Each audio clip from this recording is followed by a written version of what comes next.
પંચાયત સમાચાર 24 માં આપનું સ્વાગત છે। દાહોદના ગુલતોરા ગામે કિસાન ન્યાય પંચાયતનું આયોજન। આમ આદમી પાર્ટીના નેતાઓએ પરિવર્તન માટે હાંકલ કરી। દાહોદ જિલ્લાના ગોવિંદગુરુ તાલુકાના લીંબડી વિસ્તારમાં આવેલા ગુલતોરા ગામે આમ આદમી પાર્ટી દ્વારા કિસાન ન્યાય પંચાયતનું આયોજન કરવામાં આવ્યું હતું। આ કાર્યક્રમમાં આમ આદમી પાર્ટીના તમામ ક્રાંતિકારી યોદ્ધાઓ અને ગુજરાત પ્રદેશ સંગઠન મંત્રી નરેશભાઈ બારિયાએ વિશેષ ઉપસ્થિતિ આપી હતી। આ પંચાયતનો મુખ્ય ઉદ્દેશ્ય ખેડૂતોના મુદ્દાઓ અને ગ્રામીણ સમસ્યાઓ પર ધ્યાન કેન્દ્રિત કરવાનો હતો।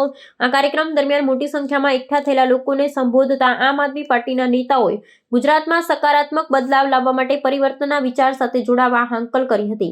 નેતાઓએ જણાવ્યું હતું કે ખેડૂતોને સામાન્ય નાગરિકોને ન્યાય મળે તે માટે રાજકીય ફેરફાર અનિવાર્ય છે। પંચાયતમાં સ્થાનિક ખેડૂતોએ તેમની જમીન, પાણી અને પાકના યોગ્ય ભાવ સંબંધિત સમસ્યાઓ રજૂ કરી હતી। પ્રદેશ સંગઠન મંત્રી નરેશભાઈ બારિયાએ ખેડૂતોને ખાતરી આપી હતી કે આમ આદમી પાર્ટીના તેમના હિતો માટે લડત ચાલુ રાખશે અને ગુજરાતમાં ખેડૂતોને તેમને યોગ્ય હક અપાવવા માટે કામ કરશે।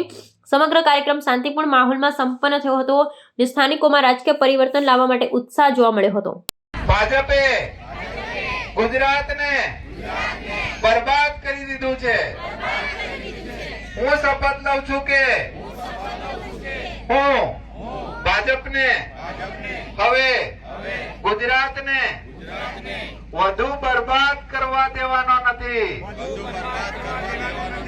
હું શપથ લઉં છું કે આવતી કોઈ પણ ચૂંટણીમાં હું ભાજપને મત આપવાનો નથી।